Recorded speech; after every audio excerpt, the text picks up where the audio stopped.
شیر اور خرگوش۔ ایک گھنے جنگل میں ایک شیر رہا کرتا تھا۔ وہ تمام جنگل کا بادشاہ تھا، لیکن وہ بادشاہ جیسے پیش نہیں آتا تھا۔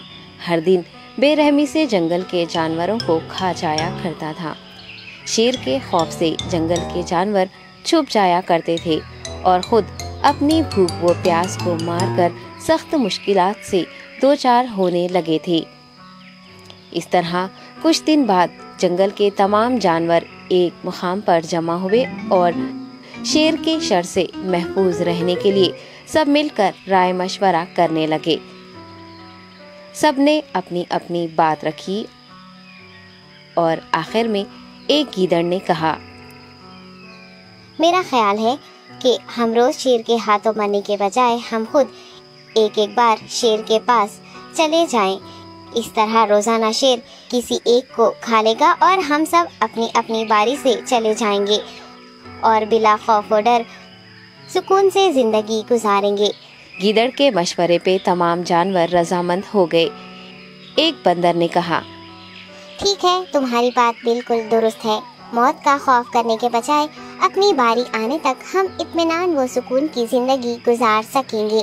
جانوروں کی بات چیت مکمل ہونے کے بعد خود گیدڑ نے شیر کے پاس جا کر یہ ساری بات بتائی۔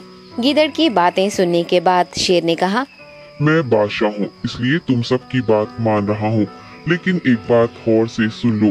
اگر کسی دن مجھے جانور ملنے میں تاخیر ہو جائے تو میں خاموش نہیں بیٹھوں گا اور دوبارہ تم سب پر حملہ کرنا شروع کروں گا۔ شیر نے بڑے غصے سے یہ سب کہا۔ شیر کی باتیں سن کر گیدڑ نے سر ہلاتے ہوئے حامی بھر دی اور وہاں سے چلا گیا۔ اس دن کے بعد ایک ایک جانور بلا ناغہ اپنی اپنی باری کے مطابق شیر کے پاس جانے لگے اور شیر سکون سے اپنے پاس آنے والے جانوروں کو مار کر اپنی بھوک مٹانے لگا۔ یہ معاملہ ایسے ہی چل رہا تھا اور ایک دن شیر کے پاس جانے کی باری ایک خرگوش کی آئی۔ وہ خرگوش بہت ہی ہوشیار تھا۔ اسے شیر کے پاس جانا منظور نہیں تھا اور اس نے اپنے ساتھی جانوروں کو بے رحمی سے مارنے والے شیر کو سبق سکھانے کی ٹھان لی اور ایک اچھی تدبیر نکال کر آہستہ آہستہ شیر کی گفا کے پاس پہنچ گیا۔ تاخیر ہو جانے سے شیر کافی غصے میں تھا اور خرگوش کو دیکھ کر غصے سے کہنے لگا، میں نے تم سب کو پہلے ہی کہہ دیا تھا، دیر ہو جائے تو میں خاموش نہیں بیٹھوں گا۔ تم نے وعدہ خلافی کی ہے، اس لیے میں جنگل جا کر من چاہے جانور کا شکار کر کھا جاؤں گا۔ تب خرگوش نے شیر سے کہا، معاف کر دیجیے بادشاہ سلامت، غلطی ہو گئی اور اس کا ایک واجب سبب ہے۔ اطمینان رکھیے، میں بیان کرتا ہوں، آپ سنیے اور اس کے بعد آپ آرام سے مجھے مار کر کھا لیں۔ شیر نے پھر غصے سے کہا، وہ کیا بات ہے، جلدی بتاؤ۔ خرگوش نے کہا، بادشاہ سلامت، میں آپ کے پاس آ رہا تھا اور راستے میں مجھے ایک شیر مل گیا اور مجھے مارنے کے لیے آگے بڑھنے لگا۔ میں نے آپ کی بہادری کی بات اس شیر کے سامنے رکھی، لیکن وہ شیر آپ کے بارے میں بہت برا بھلا کہنے لگا۔ یہ سن کر میں نے غصے سے کہا، تم ہمارے جنگل کے نہیں ہو، ہمارے بادشاہ کے بارے میں ایسی باتیں مت کہو۔ یہ سن کر وہ شیر مجھ پر حملہ کرنے کے لیے تیار ہو گیا۔